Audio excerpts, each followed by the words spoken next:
Wepa, what up, everybody?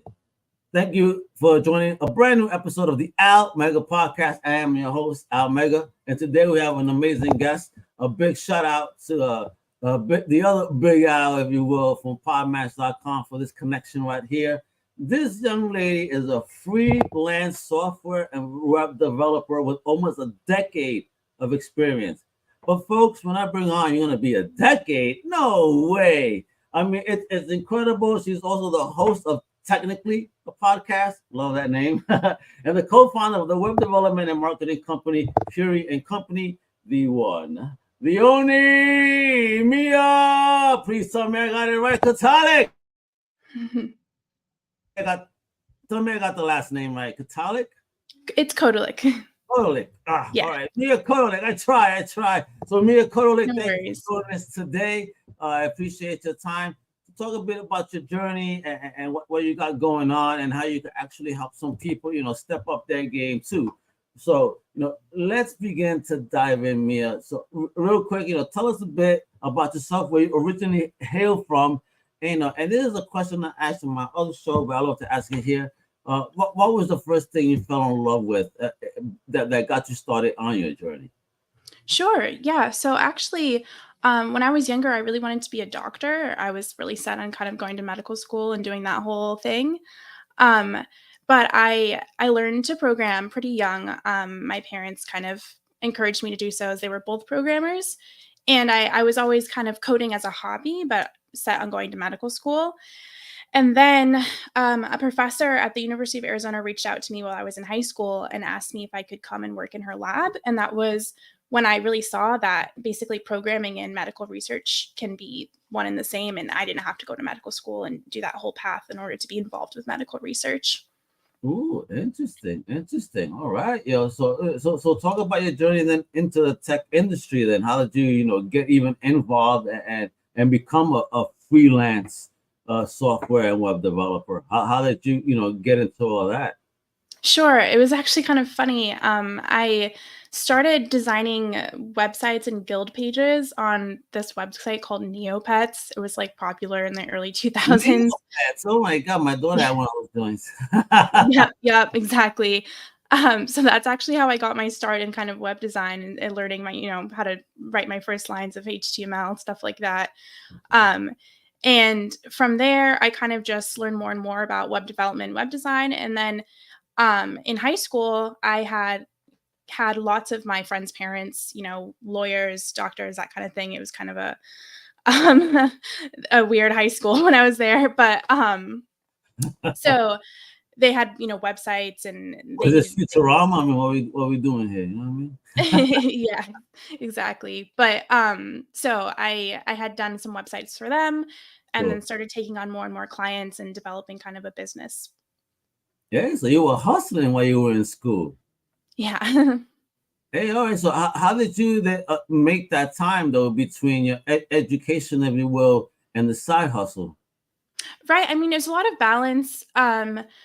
But that the school I went to didn't have a ton of like homework and stuff like that, so I had a bit of time. Who needs homework? Yeah, exactly. But it was a good way to fill time and have a hobby and also make money. So I love it. A hobby, she says, and has done some major stuff, which is amazing. So, all right. So, other than that, so talk about, want to talk about hobbies? What inspired you to start Technically a podcast? Again, I love the name because it's just pause. What topics do you typically cover on your show too? Yeah, sure. So I was inspired to start it just because I've worked with a lot of startups and small businesses, and in many different industries, and I've seen them all kind of have similar questions about things or similar, things when using Squarespace or Wix, problems that come up. And I basically wanted to have kind of a repository of all of the common mistakes people can make and put something out there that people can find helpful and not fall into some of these traps that are really easy to make. All right, there we go. So talk about that as a co-founder. Look at this, a continued journey. This lady is smashing the game. As a co-founder of Curie, am I pronouncing it right? And company. Yeah, Curie and Co. Yeah. Yeah. So can you share some of the challenges and successes you've experienced in running a web development and marketing company? Yeah, absolutely. So I actually started on the freelancing platform Upwork. And my account gained some traction there, and I ended up in the top 3% of earners. And Wait, so, before you continue there, how did you manage that? Because I know a lot of people put their stuff there and they're like, oh man, not getting hits. I mean, did you do anything in particular, or was just you put your stuff up and people were just attracted? well, no, it was difficult at first. I mean, without any reviews or anything like that on the platform, it can be really hard to get started. So I definitely did have to take a lot of low-paying jobs to kind of build a bit of a client base. Okay. One of the most helpful things that I did was I posted a job myself because I wanted to get an idea of what it looked like when people were applying to jobs. So I wanted to see like how people structured their cover letters, what people's backgrounds tended to be, and I got a bunch of requests for the job, and I was able to kind of split them into three categories. One category was somebody who was just offering a really fast turnaround time and really cheap prices, but there wasn't a lot of great communication there, and there wasn't going to be a lot of back and forth learning about your vision. It was kind of more very cut and dry, fast turnaround, simple project stuff. And then there was on the other end people who were bidding a lot higher than the budget for the project, but they were offering kind of a very tailored service where they were going to really communicate with you and learn about your brand and kind of really provide you with really top service and lots of great communication. So I kind of learned that I had to carve out my niche a little bit, and that's when I changed my profile to be more than just providing web development and software services. I really wanted to kind of become part of the marketing team, the brand team of my clients, and I wanted them to think of me more as like a member of the team rather than just a contractor with no skin in the game. Right. So that's when my profile really took off, was when I kind of rebranded with that in mind. So I love tech myself. I've been involved with around tech companies for a very long time as well.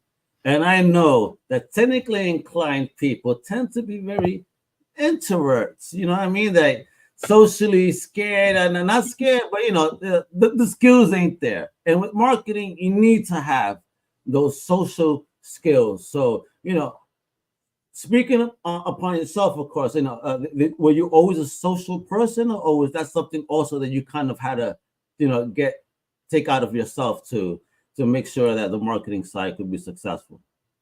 Yeah, so I would say that I'm generally an introvert, but I do really enjoy connecting with people. So in situations where there's like a big crowd, I'm definitely more quiet. But when I'm working one-on-one with a client or learning about, somebody's story and brand vision, I really do enjoy making those connections. And I think that's, an important part of what has allowed me to kind of understand what people's goals are and help them to execute that.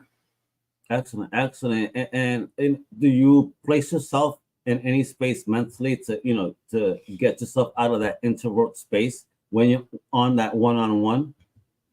Um, A little bit, but I haven't had too much trouble connecting on that kind of level, just because I feel like it's very, personal, and I really want to understand people's stories. And I work with a lot of, solo entrepreneurs or people who have a lot of passion behind what they're doing. And I find it easy to connect with somebody who's really passionate.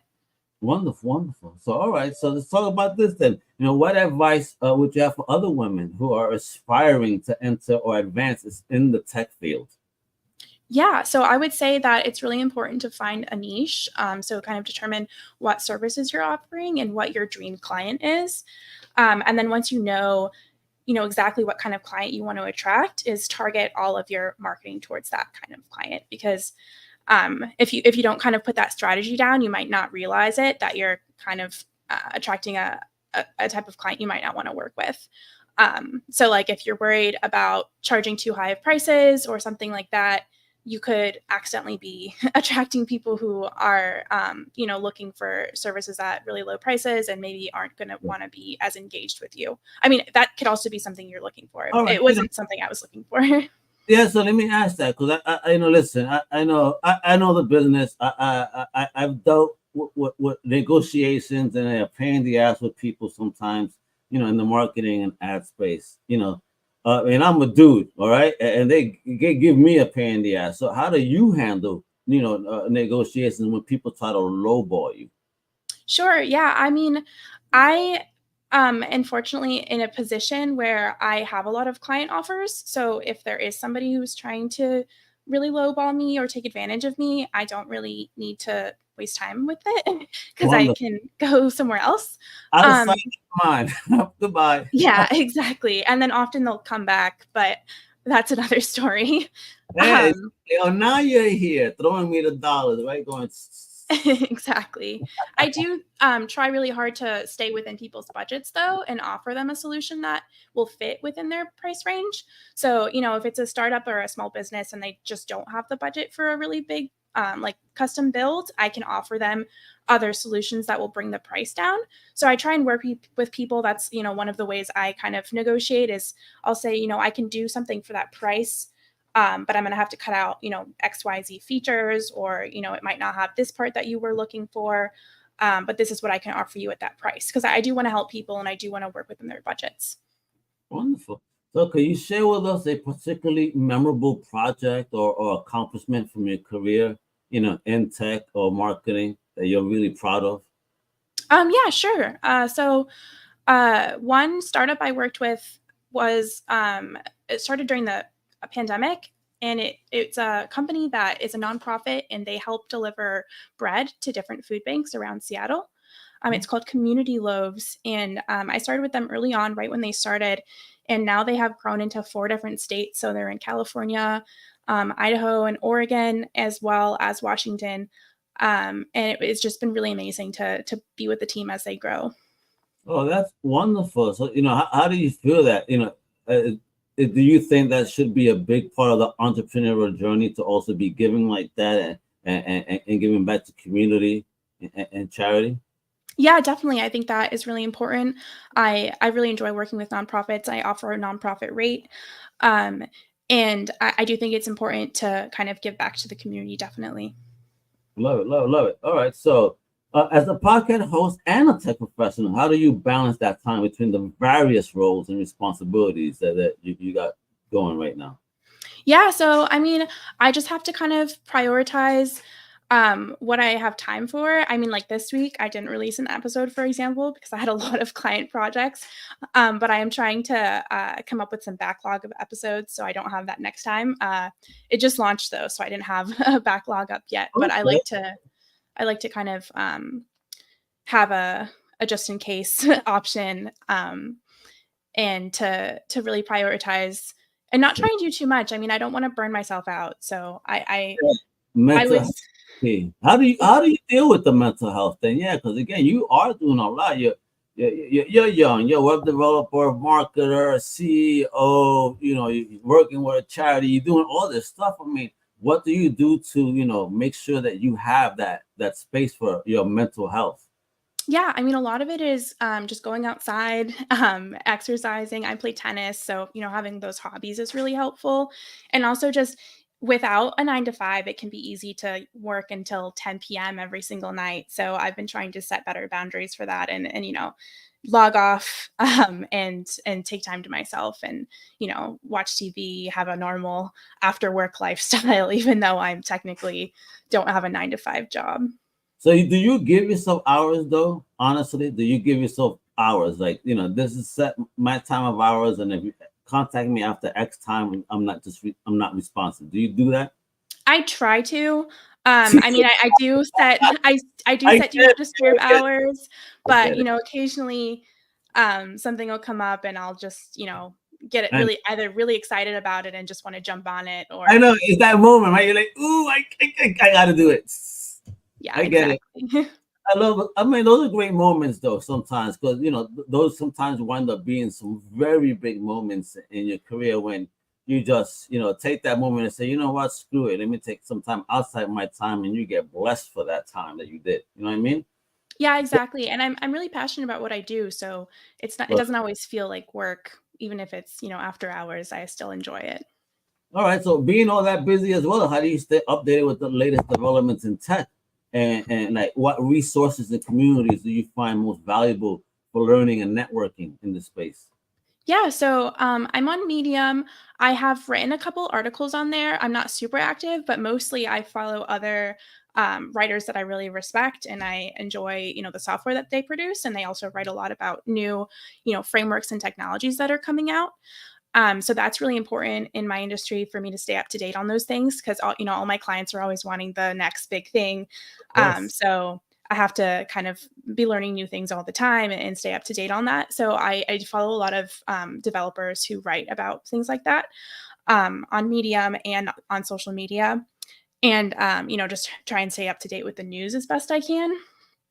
Yeah. But obviously, a few things slip through the cracks sometimes, and I gotta kind of make up for it and spend a weekend learning a new framework or technology. Hey, so how do you feel about now the development of AI and its encroachment upon like spaces of marketing and web development and stuff like that? I mean, how do you feel about that? And do you think it's a valid now, or does it still have a way to go? Yeah, so I mean, overall, I'd say I'm excited about it. It's a really amazing technology, and there's a lot of great potential. I've seen a lot of people kind of worried about, job security or having, humans replaced by AI. And honestly, I would say I think that is definitely far off.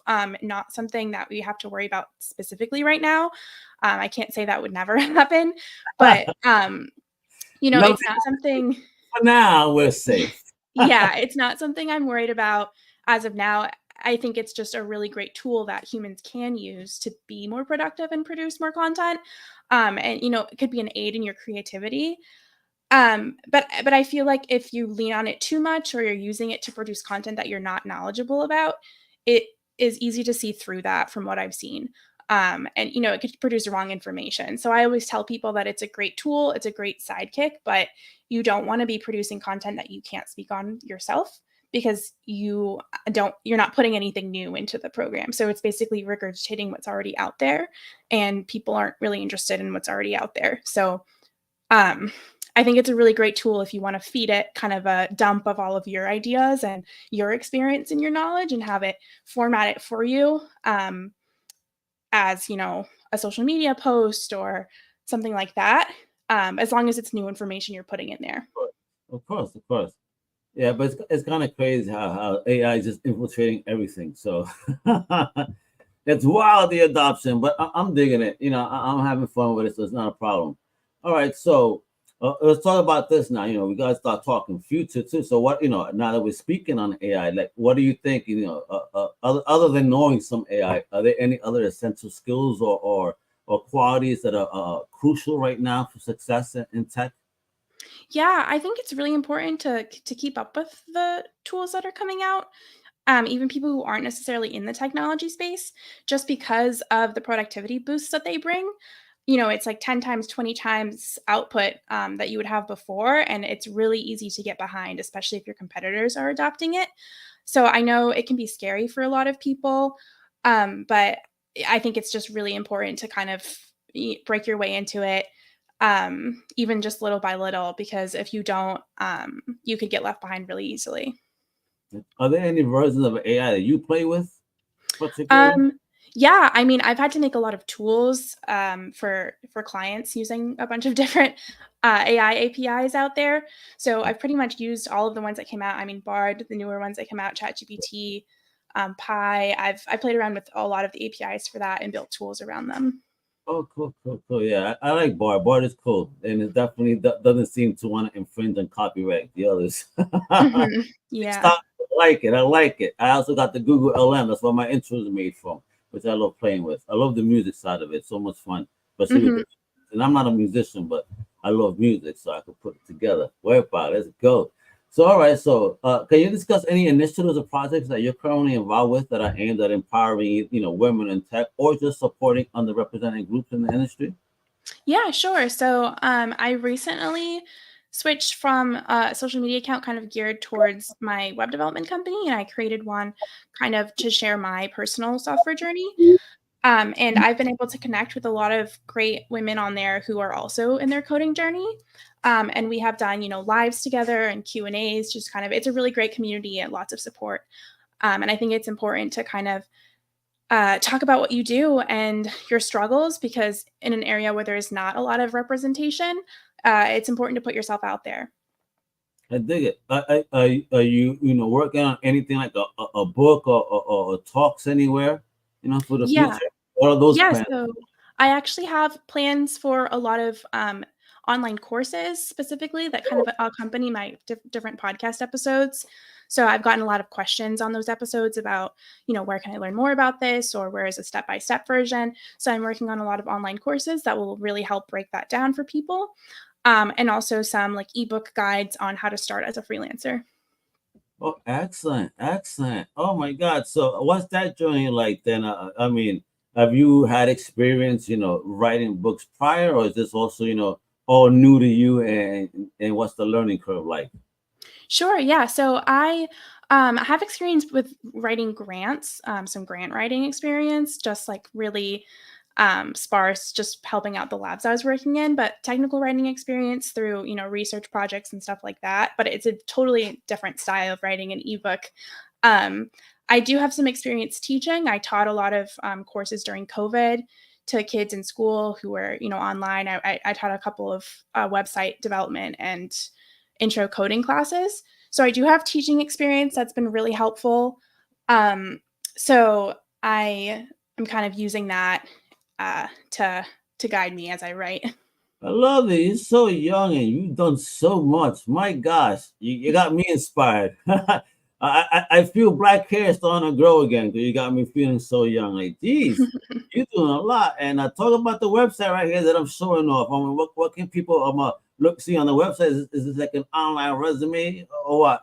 Or just to contact you to make sure that they dropping that paper on you and hiring you? Yeah, so it has a little bit of my past work, but I would say that it's missing the majority of what I've been working on lately. I have been really busy, so I haven't updated it. I usually, when clients contact me, I will send them more information. I also have projects that I can't share about publicly online, so um, I have to do some things by request. I'm always happy to send more samples by request, but mainly it's just for contacting, learning a little bit more about me. Excellent. So again, take a look at the website right there, folks. Social support for an amazing young entrepreneur. Thank you, Spectrum, for those momentary blackouts. I appreciate you so much, Spectrum. You should fix this. That's what I'm saying. Anyway, yeah, you can follow me right here. I've been showing. So this is the new social media talking right. That hello, it's Mia.tech on Yeah. Instagram, correct? And then we got the Curie and Co, which is awesome. For real, what type of advice now, right now, for everyone just trying to come up? Whether they're doing tech, whether they're doing marketing, whether they're young, whether they're old. Because my daughter, I'm looking at your resume, I'm like, wow, my daughter has similar experience, and yet she is struggling right now to find work. Like, I mean, other than looking for work, I've been trying to plug her with the entrepreneurial, injection, but hey, it's not for everybody apparently. So, what would you tell somebody that's just, wanting to get a job and be secure in life?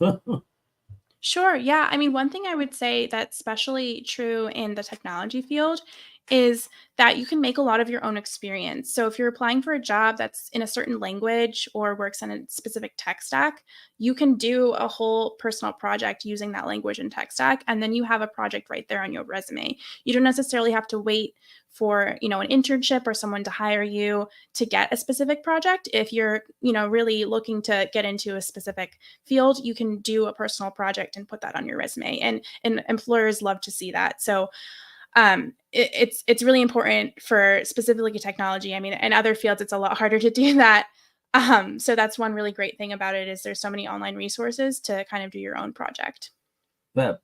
And is there, I got two more questions for you. One is going to be, I got to understand your geekiness in a moment. But here's the last one. Is there any particular coding language that's popular now that you think, people should be taking a look at and maybe, kind of taking a deeper look at? Um, I mean, I would say if you're starting out, Python is a great one that's really accessible just because it kind of reads almost like English. And there's a lot of extensive modules and packages for it that will do a lot of really powerful things with a lot of simple lines of code. So I think it's really accessible for people who are just starting out and can do a lot of crazy things. Hey, wepa. All right. So Need to know your geeky side, Mia, because I'm a nerd. So, do you have any particular geeky fandoms, whether they're comics, movies, gaming? Um, I when I start learning programming languages, ever since I was a kid, the first thing I would do is create a version of the video game Zork. Um, Zork. Zork, Zork. yeah, Zork. It's like a text-based video game. Oh, It's text-based. What? Oh my God. Oh, okay. Ultra geek. Somebody is giving me a text-based game here. I love this.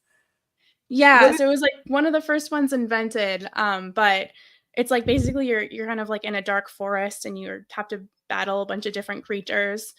Um, oh but God, too yeah, funny. you have to type in there like go left, go right, go straight, and then it'll tell you what's going on and what your surroundings are, and you can take a knife out of your bag and stab a monster, stuff like that. But that's how I would learn a new language is I would code a version of Zork in that language. Oh, cool. All right. So let me ask here. I mean, did your parents put you onto this, or did you just randomly try that game?